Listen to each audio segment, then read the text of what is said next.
And welcome to the Dr. Bob Show. Are you bothered with headaches? Almost everybody, has had headaches at one time or the other. Do you know how to differentiate what type of headache do you have? Is it a tension headache? Is it a common daily headache? Is it a sinus headache? Is it a migraine headache, or is it a brain tumor causing the problem? We're going to be discussing headaches on this show. My guest is Dr. Dan Ely. Dr. Ely is a frequent guest on the Dr. Bob Show. He is an associate professor at University of Tennessee Medical Center, and he's in private practice practicing internal medicine. Great teacher. He'll be telling us about headaches. Hello, I'm Dr. Robert Overholt. I'll be your host for the next 30 minutes on the Dr. Bob Show. Later on, we'll be talking about new evidence that hearing loss, we've all got hearing loss as we get older, don't we, has a direct association with dementia and perhaps Alzheimer's. And if we have time, we'll be talking about cooling down that fire in your belly. Reflux disease, can it cause cough? What other problems can it cause that are interfering with your health? A lot of information for you. You'll want to stay tuned.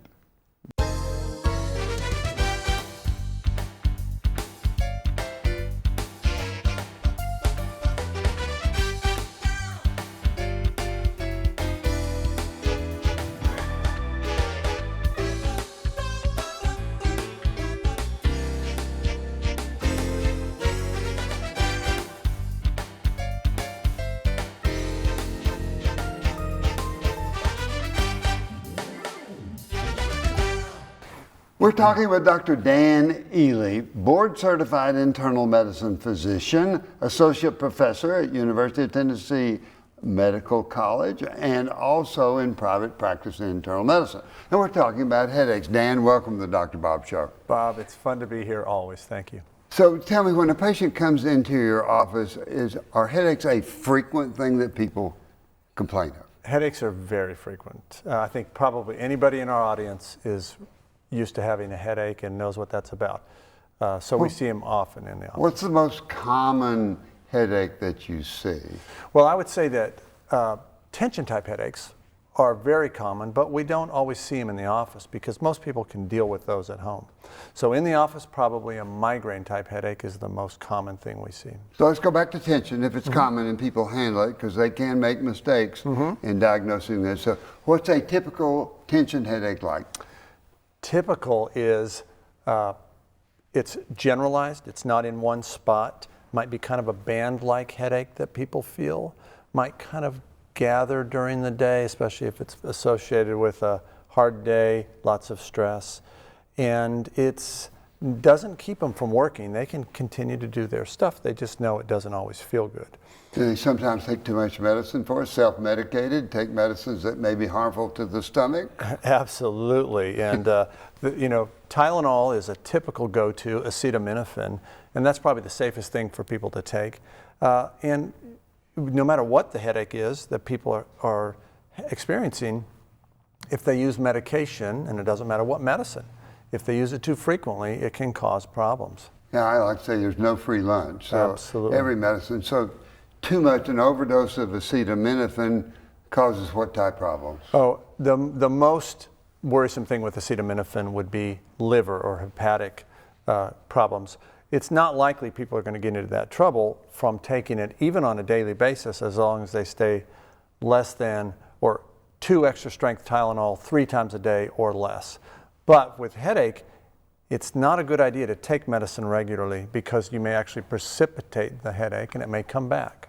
So the fact that you're relieving whatever is causing the headache with pain medication, when that pain medication wears off, headache's right back there, or it could even you become tolerant to that medicine?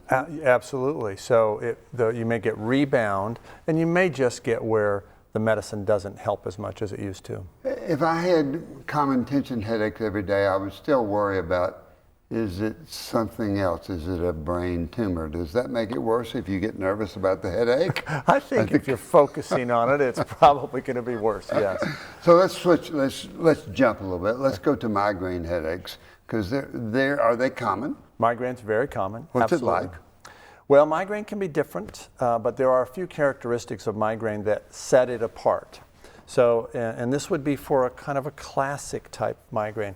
It might be one-sided or unilateral as opposed to everywhere or both sides. It's often described as being throbbing or pulsatile, and that's a key that it might be migraine. And then migraine, when it's bad, can be associated with nausea and what's called photophobia. The lights hurt your eyes and you want to get in a dark room, and maybe phonophobia, where noises make it worse as well. So somebody has to get in a dark, quiet room and sleep it off. Can you sleep off a migraine headache? You can actually. Migraines can be bad, but the nice thing about them is they don't tend to last too long. Maybe hours, maybe even a couple of days, but they'll go away. So if they go away, then you pretty much know that it's not going to be a brain tumor, because they get worse and worse and worse. Absolutely. And we'll talk about that later on. But one-sided, sinus headaches can be one-sided. Mm-hmm. Vascular is sort of a key, the pounding headache, it's a vascular headache. So how do you decide what the triggers are for migraine headaches? For migraine, well, that's a very good question, and it can differ for different people. And I think for some people there's no clear trigger. And for other people, there are maybe absolute triggers.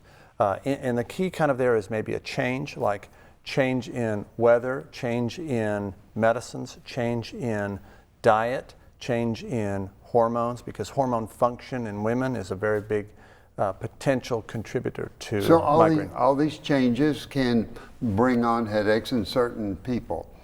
Do you ever have somebody take a diary so they know where it is in relation to a menstrual period, or to tension, or to stress, or to change in weather? Can they write down it? But does that help the doctor?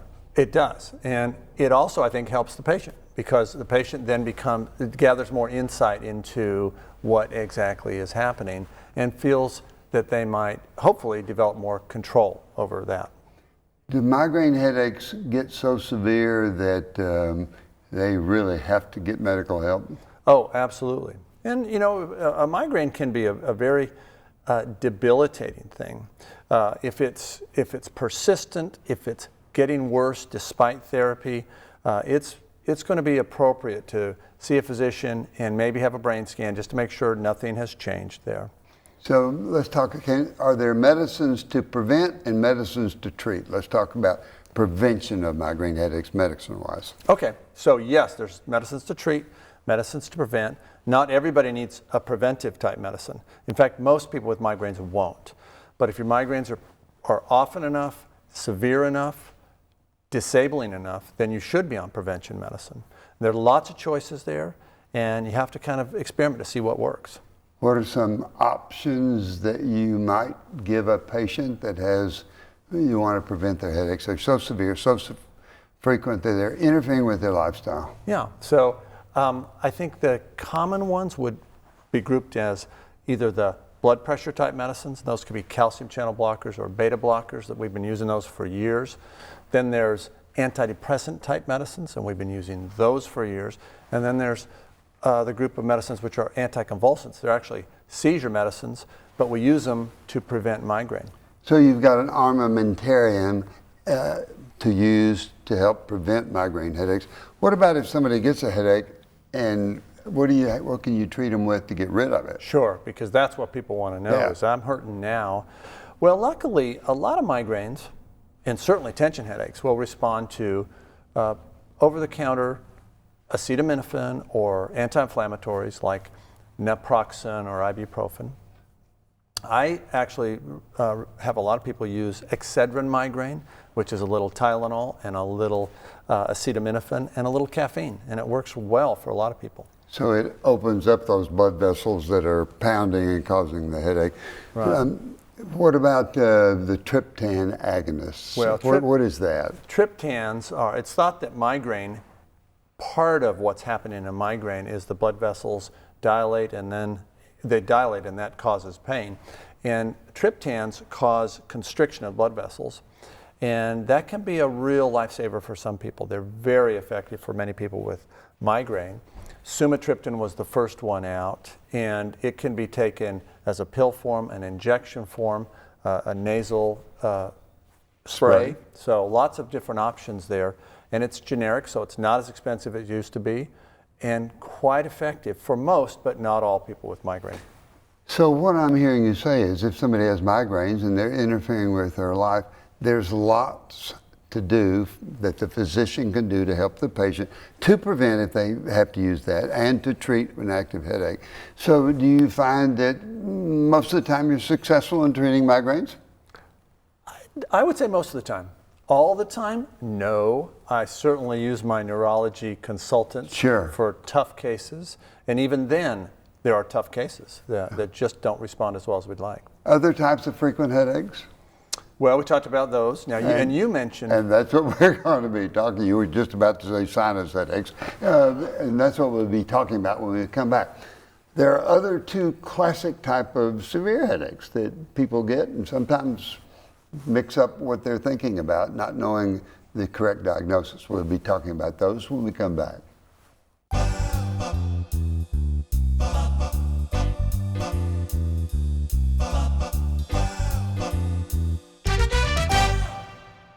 We're talking with Dr. Dan Ely, board-certified internal medicine specialist, associate professor, University of Tennessee Medical Center. We've been talking about headaches, a common tension headache, a band-like headache, a headache that usually responds to simple medicines like acetaminophen, stay under the recommended dose on that, or maybe an ibuprofen, or maybe one that has a combination of medicines that will add a little bit of caffeine to that.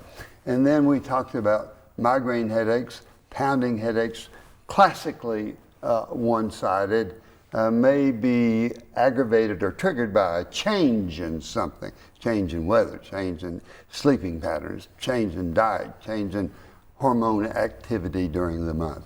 And now we're going to be talking about one-sided headache that's not going to be a migraine. What would that maybe be?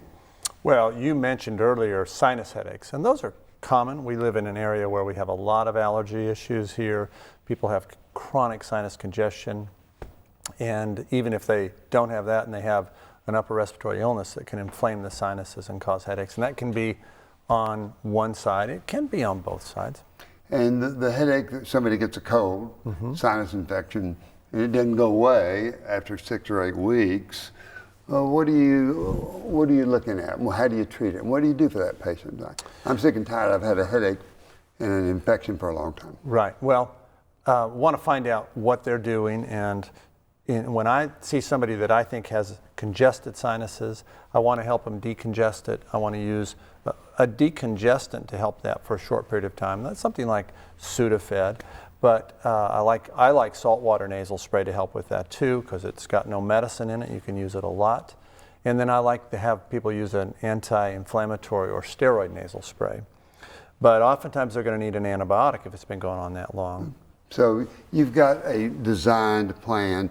To me, saltwater spray soothes the soul of the savage beast, which is the nose that's abnormal. Yeah. And if somebody has got underlying problems like a crooked nose, then the airflow is different. Somebody that's got a sensitive nose, we call it vasomotor. Somebody that's got an allergic nose. So there's a lot of things that can make that nose abnormal that when you get a sinus infection or a cold, it doesn't go away. It doesn't go away. So how do you decide what you're going to do? Let's talk about the saline nasal spray. How do you tell somebody to use it? Well, I'm a big fan of saline too, and I'm glad to hear that you are, because I think it's a freebie and it's not going to hurt folks. And you can buy little saline squeeze bottles. I like to have people make their own with a sinus rinse type kit, because I think it's just much more industrial strength. It gets up there, and I think it's invigorating, and it flushes out the sinuses some, and it moisturizes and decongests them some. It feels so much better when somebody uses simple saltwater spray and then is able to cleanse the nose, blowing the nose a little bit after they use the saline irrigation. Exactly. I do it when I have a cold or when especially if I get very congested, and it is helpful. I do it too. You know, and so we like that. That's simple, it's cheap, and it's good, and it's effective. What about decongestants? I always tell people there's no free lunch in any kind of medication. And I believe that's true. And I think decongestants are to be used cautiously. If you take pills that are decongestants, they can elevate blood pressure. And if you use nasal spray, which in my experiences can be wonderfully effective briefly, but you can only use it for a short period of time, 2-3 days, until whatever else you're doing takes effect, because that will cause rebound and irritation to the nasal mucosa. How long is too long to take an Afrin, we call oxymetazoline, that spray? And it says on the bottle, don't use it for more than 3 to 4 days. And I really tell people that's what you should stick with. And boy, it makes them feel so much better when you use that type of nasal spray that if you're not careful, you'll get hooked on it. Exactly. Now, steroid spray, does it have side effects? Not too many. Some people get irritation and find they get a little bleeding with certain preparations. But for the most part, I think steroids are well tolerated, and they're the thing that reduce inflammation in the longer term to help you stay away from the decongestants that you might use in the short term.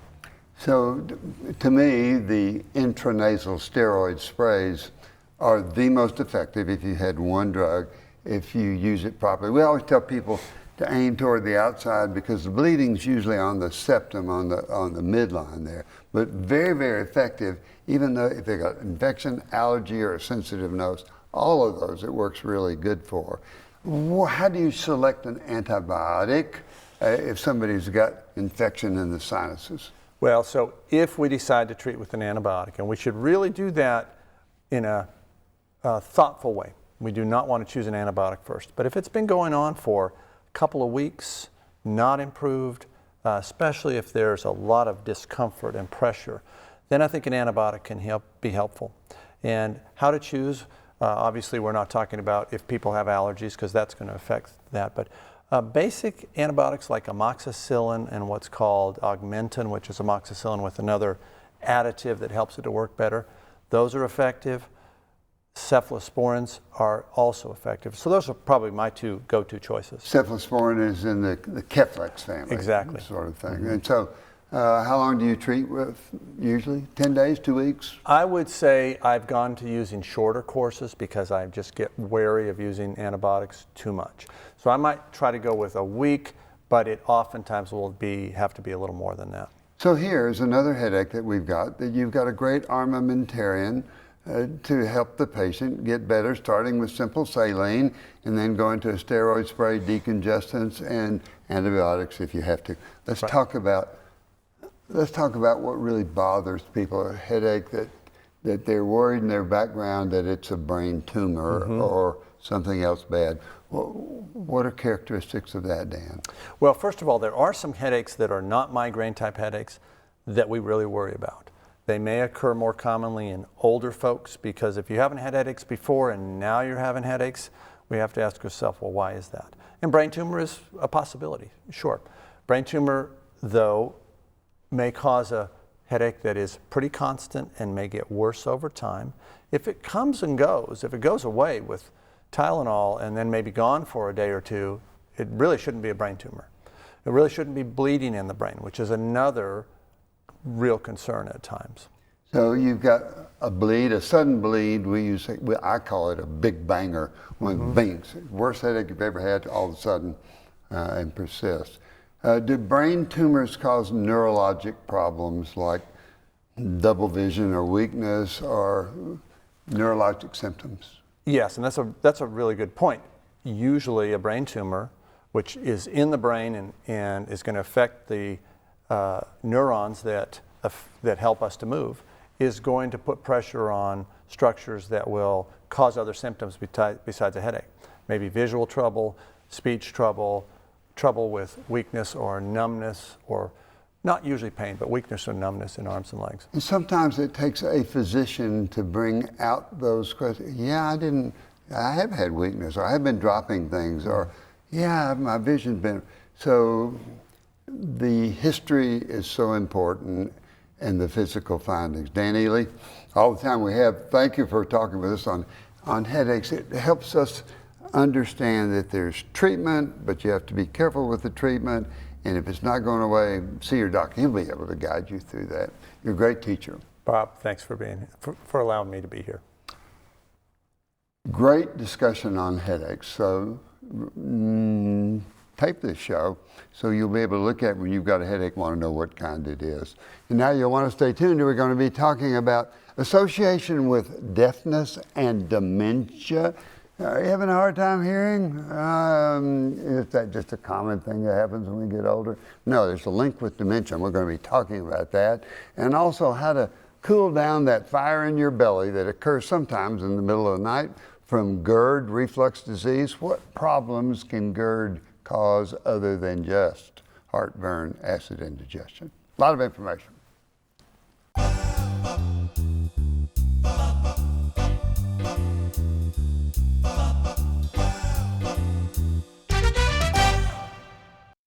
I want to thank Dr. Dan Ely. Wonderful discussion on how to differentiate headaches and knowing that we can do something about it.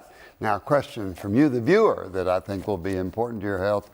Dr. Bob, my spouse, it's my husband in this case, just doesn't hear well. Is that dangerous? Well, we used to sort of say, you know, speak a little louder, look at somebody's lips, but now we are beginning to know that if somebody has just mild hearing loss as they get older in adults, that it may cause isolation, it may cause anger and temper and change in personality. And now we know that there's an association with dementia where people have actual problems in the brain. An article in the February Archives of Neurology comes out of Johns Hopkins and the National Institute of Aging, where a study took people that they'd followed for some 15 years. And what they found out was, starting to the end of that 15 years, the people that had mild hearing loss had twice the incidence of dementia. Somebody that had moderate hearing loss had 3 times the amount of dementia, and those that had severe hearing loss had 5 times frequency of dementia. So yes, there's a link somehow. There's lots of questions of what that link is. It may be that you confuse the brain by trying to hear so much that it confuses the pathways in the brain. The other thing, there is a atrophy of part of the brain that occurs with severe hearing loss, and that may lead to poor connections in the brain in the beginning of Alzheimer's or other forms of dementia. So if you've got hearing loss, pay attention to it. There are things that we can do to prevent hearing loss. Protect your hearing with loud noises, and if you've got hearing loss, don't throw it aside. Go get it checked and know that it may keep you from getting dementia later on. Question number 2, Dr. Bob. Can GERD cause a cough? Good question. What's GERD? That's esophageal reflux disease. And yes, GERD, reflux, can go up halfway in the esophagus and send a message to the lungs, a reflex, that says cough. Also, the reflux can come up from acid up the esophagus all the way to the vocal cord area, and that we have a cough to clear the throat. Or it can actually go up further and go down into the trachea where it will cause a cough. In addition, that reflux can actually cause irritation of the sinus openings, cause sinus infections, and when you get sinus infection, there is a reflex from infected sinuses to cause cough. So a leading cause of cough is reflux disease. About 24 million people in the United States will have nighttime reflux. And so what can we do to cool that down? Well, don't eat before you go to bed. Don't eat the last meal, don't make it full of a lot of fat. That keeps food in the stomach. Go to bed when you lay down on your left side. So don't lay on the right side. If you're on the left side, it will make it where the reflux is not as bad. If you're overweight, get your body weight good. If you smoke, stop smoking. Don't use alcohol before you go to bed to help you sleep. That will just make your reflux worse. And know that that reflux can cause lots of health issues, including cough. So take care of yourself, see your doctor. You may have to be on medications. And now that's all the time that we've had for this show. Remember those 4 things we like: exercise, get your tennis shoes out and start walking. Any type of activity is good, but continual exercise is better. So if you'll exercise for 30 minutes, 5 days a week, and make it a regular thing, you'll probably miss exercising on the other 2 days of the week. So make it 7 days a week if you can, but exercise on a regular basis. Get 7.5 hours sleep.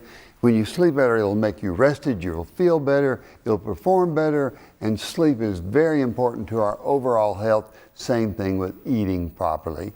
Eat less, exercise more. Eat good foods, fruits, antioxidants. They'll help your health tremendously. And most of all, what is it we like in the Dr. Bob Show? Is that laughter in your life. If you laugh a lot, you'll be healthier. The people around you will be healthier. They'll be happier, and you'll be more productive in your life. So take time to laugh, to joke, to sit with people, have a good time, to be sure that you stay healthy because of laughter. Can you learn to laugh? Can you learn to be happy? Yes, you can. And when you are laughing and healthy, your immune system works better. You'll stay healthier as you stay happier.